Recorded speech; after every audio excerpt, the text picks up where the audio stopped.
مگر جب جو دلوں کو فتح نہ کر سکتا ہو اس کی مائٹ کا کیا؟ اور میرا ملک امریکہ، اسے بڑا پن کا، وہ سپر پاور ہے، اسے بڑے پن کا ثبوت دینا ہوگا، ورنہ تاریخ میں یہ لکھا جائے گا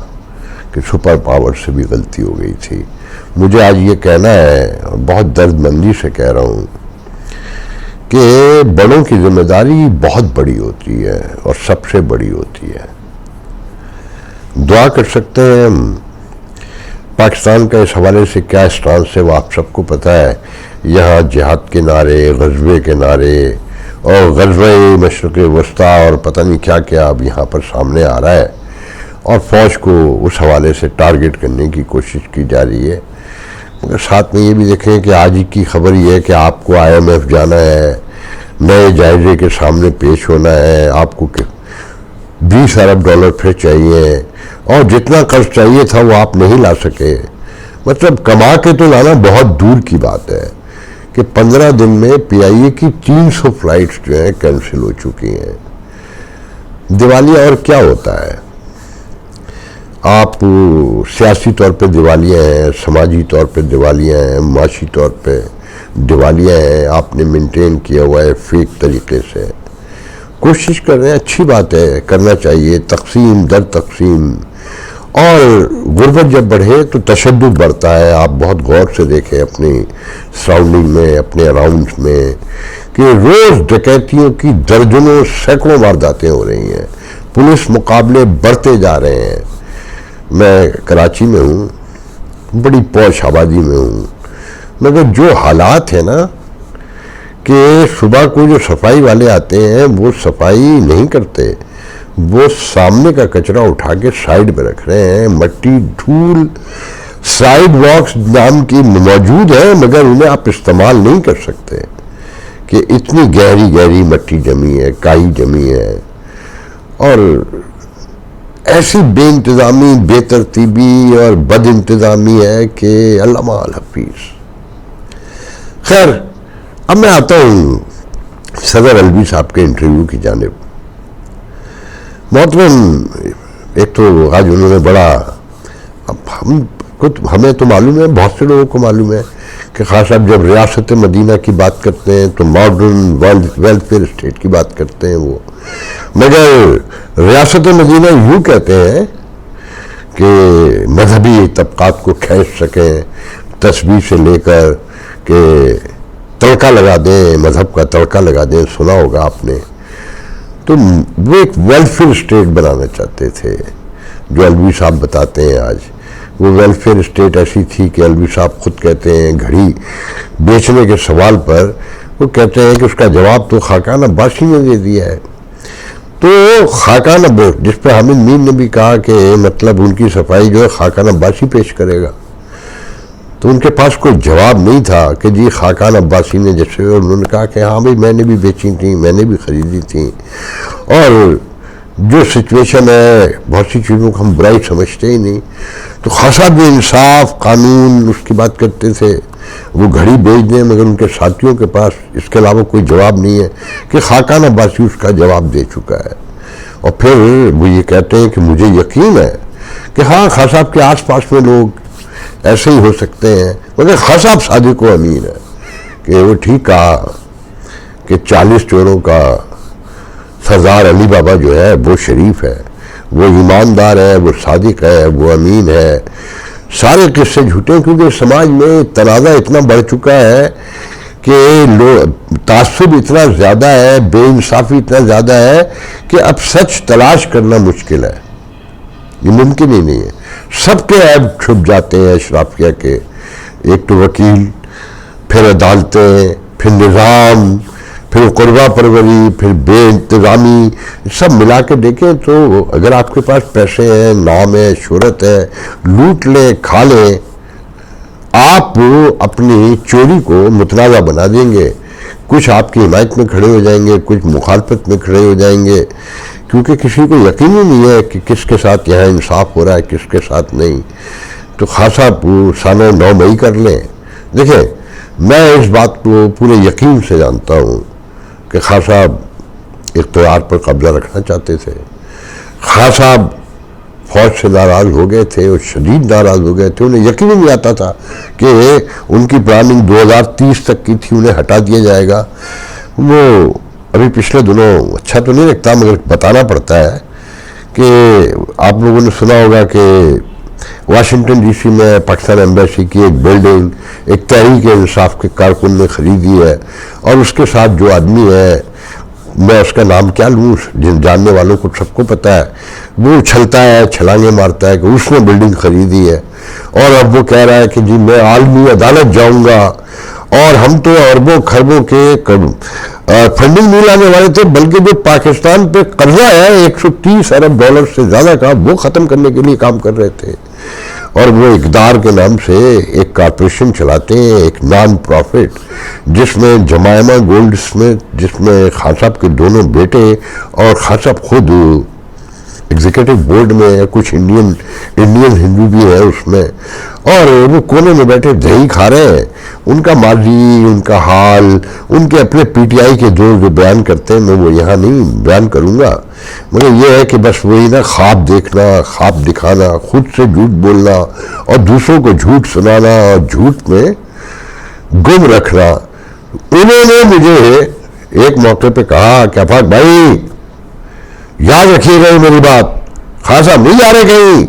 2030 ہی نہیں 2036 تک کہیں نہیں جا رہے, یہ آپ سے دعویٰ ہے, اور صدارتی نظام آئے گا. ان کے ٹویٹس موجود ہیں صدارتی نظام کے حوالے سے, ایک لمبی کہانی ہے ان کی. اب وہ کہتے ہیں وہ خان صاحب کو, ہمارے لیڈر کو جو اس ملک کے قرضے ختم کروانے کے لیے کام کر رہا تھا, جس کے لیے ہم یہاں پر لگے ہوئے, اور ان کا لہجہ سنے, انہوں نے ایک ولاگ پیسے دے کر منوایا, جو میرے تو خیال میں مبینہ طور پہ کہنا پڑے گا کہ ہم تو یہاں کام کر رہے ہیں واشنگٹن ڈی سی میں کہ جناب ہم پاکستان کے سارے قرضے معاف ہو جائیں, سارا کچھ ختم ہو جائے, اور اس لیڈر کو بند کر دیا. جب تک وہ لیڈر باہر نہیں ہوگا ہم یہ کام کیسے کریں گے, اور ہم نے تو ساری تیاری کر لی تھی پاکستان کے قرضے معاف کروا کے معیشت کو کھڑا کرنے کی. ان کا پروفائل میں بیان نہیں کر سکتا, وہ کہتے ہیں نا کہ اہم قوم کی جنت میں رہنے والے لوگ. تو بہرحال میں بتا آپ کو یہ رہا تھا کہ ان جیسے درجن بھر لوگ, جب فیض حمید کا عروج تھا خان صاحب کے ساتھ, اور ہر طرف عثمان بردار اور فرح گوگی کا توتی بولتا تھا اس زمانے میں, اس طرح کے لوگ جو خان صاحب کے آس پاس یہ چیلی چماٹے جو ہوتے ہیں کہ خان صاحب کہیں نہیں جا رہے, اور ہم آپ کو بتائیں گے اس فوج کو کیسے درست کرنا ہے, اور ہم آپ کو دکھائیں گے کہ یہ سماج کیسے بدلنا ہے. اور یہ نواز شریف خاندان اور یہ زرداری خاندان اور یہ الطاف حسین سب ان کو فارغ کر دیں گے. اور یہ مولانا ڈیزل کو تو وہ الفاظ بھی نہیں استعمال کر سکتا. تو اس پر علوی صاحب فرماتے ہیں کہ وہ صادق بھی تھے, امین بھی تھے, اور ماڈرن ویلفیئر اسٹیٹ بنانا چاہتے تھے. اور پھر ساتھ میں وہ کہتے ہیں کہ دیکھیں جی الیکشن تو لازمی کروانا پڑیں گے, اور اس کے بغیر اور درگزر سے کام لیں, صبر سے کام لیں, وہ قرآن کی حدیثیں, حوالے اور ساری چیزیں اپنے حق میں. جب ظلم ہو رہا تھا, جب خان صاحب فرعونیت دکھا رہے تھے, اس وقت تو آپ نے علوی صاحب ایسا کچھ بھی نہیں کہا. آج آپ کہتے ہیں کہ جی نواز شریف کے ہاتھ بیانیہ عوام نے رکھ دیا ہے کہ سب کو ساتھ لے کے چلیں, سب کو ساتھ ملا کے چلیں, مطلب کہ خان صاحب کو ریلیف مل جائے. اور پھر جب انہوں نے کہا کہ جی الیکشن تو مجھے نہیں یقین ہے کہ ہوں گے, کہ میرے پیچھے جو ہے گیم ڈال دیا گیا, مجھے ہنس کے کہتے ہیں مذاق اڑا کے کہ میں 5 دن کے لیے حج پہ گیا تھا, سرکاری خرچ پر درجنوں سینکڑوں لوگوں کو لے کر گئے تھے. باپ کا مال ہے, لوٹ کا مال ہے, اس ملک میں کوئی پوچھنے والا تو ہے نہیں, اس عہدے کی کوئی اہمیت نہیں, ایک سیریمونیل سا ایک عہدہ ہے جس پر اربوں روپے سالانہ خرچ ہوتے ہیں, اربوں روپیہ, جس کی کوئی ایمانداری سے دیکھا جائے سماج کو ضرورت ہی نہیں ہے. مگر ایک شاہانہ اسٹائل ہے اس ملک میں, آج بھی خرچے کم کرنے کو تیار نہیں ہے, کسی بھی حال میں تیار نہیں ہے. بہرحال تو اس پر الیکشن کمیشن نے آج وہ ہے نا کہ تاریخ پہ تاریخ, وہ کسی فلم کا ڈائلاگ ہے, تو الیکشن کمیشن تردید پہ تردید کیا جاتا ہے. آج پھر اس نے کہا ہے کہ جی صدر علوی نے غلط کہا کہ الیکشن نہیں ہوں گے, الیکشن لازمی ہوں گے, مگر تاریخ نہیں بتاتا. کہ تاریخ پہ تاریخیں جہاں پڑتی محاورہ تو یہ ہے، یہ تردید پہ تردید مگر الیکشن کی ڈیٹ نہیں دیتا، کہ ابھی طے نہیں ہوا ہے کہ کب ہونے الیکشن، مگر ہونے تو ہے۔ جس سرعت کے ساتھ، جس رفتار کے ساتھ، جس اسپیڈ کے ساتھ نواز شریف کو ریلیف مل رہا ہے اور جو پروٹوکول مل رہا ہے، وہ تو یہی بتاتا ہے کہ جناب الیکشن تو ہونے ہی ہونے ہیں کسی نہ کسی شکل میں، مگر الیکشن کا رزلٹ پہلے آ چکا ہے۔ یہ انسانی زندگی تاریخ کی ایک عجیب جمہوریت ہے جس کا رزلٹ بہت پہلے سے آ جاتا ہے۔ 2018 میں بھی کا رزلٹ پہلے آ چکا تھا، اب پھر آ گیا ہے کہ ایک ٹرین سے ایک کو اتارتے ہیں، دوسرے کو چڑھا لیتے ہیں، جب وہ مٹی دھول میں ہٹا ہوا ہوتا ہے اس کی مٹی جھاڑی جاتی ہے، کہتے ہیں یہ لو حضور پھر نیا کر دیا۔ تب ایسے میں کیا بات کرے آدمی؟ بہرحال جو امریکہ میں آج سانحہ ہوا ہے بہت خوفناک ہے کہ ایک سائیکو پیشنٹ نے پھر ایک پہلے کلب میں گولف کیا کہلاتا ہے وہ جو بچے جاتے ہیں کھیلنے کے لیے، وہاں 10 لوگ مارے، پھر ایک بار میں گھس گیا، پھر مارٹ کے ایک ڈسٹریبیوشن سینٹر میں، وال مارٹ ایک چین ہے یورپ میں اور امریکہ کی ہے، یورپ میں بھی ہے ایک ہائپر اسٹور جسے کہتے ہیں بہت بڑا، تو اس کے ڈسٹریبیوشن سینٹر میں گھس گیا جہاں سینکڑوں ہزاروں لوگ یقیناً کام کرتے ہوں گے کہ پورے علاقے کا ڈسٹریبیوشن جو ہے وال مارٹ کی وہاں سے جاتی ہے، وہاں مار دیے۔ دیکھیں جی اس وقت حالات یہ ہیں امریکہ میں، یہ ترقی خوشحالی، یہ جو سیل فون ہے جس سے میں یہ شوٹ کر رہا ہوں سب نے لینا ہے، وہاں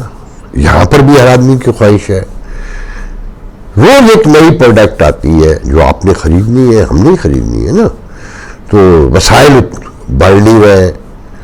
اور اخراجات بڑھتے جا رہے ہیں، اور پھر تمام حرص کی کے ساتھ جب حسد کا مادہ بھی پیدا ہو جاتا ہے تو سائیکی، انزائٹی، ڈپریشن، ساری چیزیں امپلسنس جو آ جاتی ہے، اس لیے نا کہ خواہشات بڑھتی چلی جاتی ہیں اپنی سراؤنڈنگ دیکھ کر کہ فلانے کے پاس یہ ہے میرے پاس یہ نہیں ہے، فلانے نے یہ کر دیا، مطلب مکمل انصاف پہ قائم تو دنیا میں کوئی بھی معاشرہ نہیں ہے، انسانی معاشرہ بھی ہے، وہاں دور زیادہ ہے، مادیت زیادہ ہے، تو یہ دیکھیں امریکہ میں اس وقت 57.8 ملین لوگ جو ہے نا باقاعدہ رجسٹرڈ سائیکو پیشنٹ ہیں، اور یہ کووڈ سے پہلے کا فگر ہے میرے خیال میں کہ دنیا میں 246 ملین لوگ جو ہیں پہلے ٹوٹل تھے، پھر کووڈ کے بعد 293 ملین کے قریب سائیکو پیشنٹ رجسٹرڈ ہیں۔ آپ کے اپنے ملک میں اراؤنڈ 20 ابو ملین لوگ جو ہے نا سائیکی پیشنٹ ہیں، جو یہاں کی سائیکارٹسٹ ایسوسیشن ہے جو یہاں ڈاکٹرز کی ان بتاتے ہیں۔ دیکھیں جی امریکہ کو میں تو آپ کو یہ بتا سکتا ہوں کہ آج سے 15-20 سال پہلے تک امریکہ میں جو سائیکارٹری کی ریزیڈنسی ڈاکٹر جن کو ٹریننگ 3 سال کی جو ہوتی ہے وہ لوگ ڈاکٹر لینا پسند نہیں کرتے تھے، سب سے لو گریڈ میں سمجھا جاتا تھا کہ کہیں نہیں ملی تو وہ لے لی۔ اب سائیکارٹری کی ریزیڈنسی سپر سرجری کے ساتھ اس کا نمبر آتا ہے۔ میں ایسے لوگوں کو جانتا ہوں جنہیں دوسرے شعبے میں انٹرنل میڈیسن سے لے کے مختلف اس میں ریزیڈنسی مل گئی، مگر 1 سال کے بعد وہ دوبارہ چھوڑ کر سفارشیں لگا کے اپنے تعلقات استعمال کر کے یا اپنی ایبیلٹی سے انہوں نے سائیکارٹری میں ریزیڈنسی لی کہ سب سے ہائیسٹ پیڈ ہے اس وقت، سب سے زیادہ کاروبار کے اینگل سے بھی، اور سوکھے کھرے پیسے ہیں کہ نہ کوئی ہاتھ گندے ہوتے ہیں نہ کوئی، بس سامنے پیشنٹ کو سننا ہے، دوا لکھ دینی ہے۔ مسائل تو ہیں اس میں بہت سارے کہ جی میل پریکٹس انوالو ہے، بہت سارے واقعات ہوتے ہیں، مگر یہ مرض دنیا بھر میں، امریکہ میں تو دیکھیں ریکارڈ ہوتا ہے ہر چیز کا، وہاں چھپاتے نہیں ہیں، تو اس چیز سب کو پتہ ہے۔ 1 لاکھ نوجوان سالانہ امریکہ میں کسی نہ کسی مرحلے میں سائیکارٹری کی دوا لیتا ہے، 1 لاکھ نوجوان سالانہ۔ تو یہ واقعات اب دنیا میں بڑھتے ہی نظر آتے ہیں کہ جب دولت کی خواہش بڑھ جائے، سوشو پولیٹیکل نارمز کمزور ہوتی جائیں، دنیا میں تشدد بڑھ رہا ہے نا، کم تو نہیں ہو رہا. تو دیکھیں زندگی کہاں سے کہاں لے جاتی ہے، پاکستان میں کیا ہونے جا رہا ہے. فی الحال تو کچھ نہیں کہہ سکتے کہ الیکشن ہوں گے کہ نہیں ہوں گے، مگر یہ طے ہے کہ کسی مرحلے پہ تو ہوں گے. میں حماس کے حوالے سے ایک بات اور کہتا چلوں، بہت چھپ رہا ہے اس وقت. آپ لوگوں کو یاد ہوگا کہ بہت پہلے آپ لوگوں کو شاید کے کا لفظ استعمال کر رہا ہوں، سب سے پہلے ان پروگراموں میں بتایا گیا کہ نواز شریف کو واپس لانے کا مقصد ہے کہ بھارت سے تعلقات درست کرنا ہے. اور جو انہوں نے اپنے جلسے میں کہا وہ پری پلان تھا نا کہ جناب کشمیر کو ایک طرف رکھیں. دنیا میں دو بڑے فلیش پوائنٹ کہلاتے تھے، ایک فلسطین اور دوسرا کشمیر. تو کشمیر تو ٹھنڈا پڑ گیا ہے نا، کہ اب تو طے ہو گیا ہے کہ جناب اس کو ایک سائڈ پہ رکھیں، کاروبار کریں، تعلقات بنائیں، آگے بڑھیں، معیشت کو جو ڈوب چکی ہے اسے کھڑا کریں. تو یہ تو ٹھنڈا ہو گیا، مگر وہ جو بھڑک رہا ہے اس کو بھڑکتا ہوا دیکھ کر مجھے ڈر یہ ہے کہ یہاں بھی نہ بھڑک اٹھے، کیونکہ جو اس وقت عالم اسلام میں فرسٹریشن ہے اپنے حکمرانوں کے حوالے سے، وہ کسی وقت بھی کوئی بڑی کروٹ لے سکتی ہے. دعا کریں کہ یہ معاملہ ساتھ خیریت کے ٹل جائے اور اسرائیل کی بھی سمجھ میں آ جائے، اور حماس کی بھی، اور حزب اللہ کی بھی، ایران کی بھی، اور امریکہ کی بھی، اور یورپ کی بھی، کہ یہ مسئلہ لاکھوں نہیں کروڑوں انسانوں کو نگل سکتا ہے، کروڑوں کو. اور یہ دوسری جنگ عظیم یا پہلی جنگ عظیم کا دور نہیں ہے. ایٹم بم جو اس وقت کا تھا اس سے ہزاروں گنا زیادہ مؤثر ہے اب ہتھیار. تو دعا کر سکتے ہیں اب آخر میں چلتے ہوئے کہ جناب پرسوں خبر دیکھی کہ آج پاکستان ٹیم آرام کرے گی، تو میری ہنسی نکل گئی. تو مطلب پہلے اور کیا کر رہی تھی؟ یا ملک کے باقی ادارے یا باقی انسٹیٹیوٹ جتنے بھی ہیں یا اور معاملات سب آرام ہی کر رہے ہیں یا؟ تو ورلڈ کپ میں یہ آپ کی ٹیم جو ہے آپ ڈس اپوائنٹ نہ ہو، یہ آرام کرنے ہی گئے ہیں. اور وہ شاہین شبائی کا ٹویٹ پڑھ لیں، میں پورا تو نہیں پڑھ سکوں گا، اس میں بہت سی چیزوں سے ایگری نہیں کرتا کہ اس ملک میں کیا ایسی چیز ہے جو بالکل نارمل کام کر رہی ہے، جو آپ ٹیم سے توقع کرتے ہیں کہ جناب وہ کوئی کارنامہ سر انجام دے گی. بابر اعظم کا ٹنٹا ایک دوست کہہ رہے تھے ابھی ایک ہفتے پہلے جب انڈیا سے میچ ہو رہا تھا شاید، کہہ رہے تھے یار اس بندے سے کہ اس کا ٹنٹا چھوٹ جائے نا، تو وہ موقع آ گیا. آپ کہتے ہیں کہ جناب یہ اب کیپٹن نہیں رہے گا. تو بس یہ ذہن میں رکھیں کہ یہ آرام کرنے گئے ہیں، آرام کرتے ہوئے جلدی واپس آ جائیں گے، پھر گھر آ کر آرام کریں گے.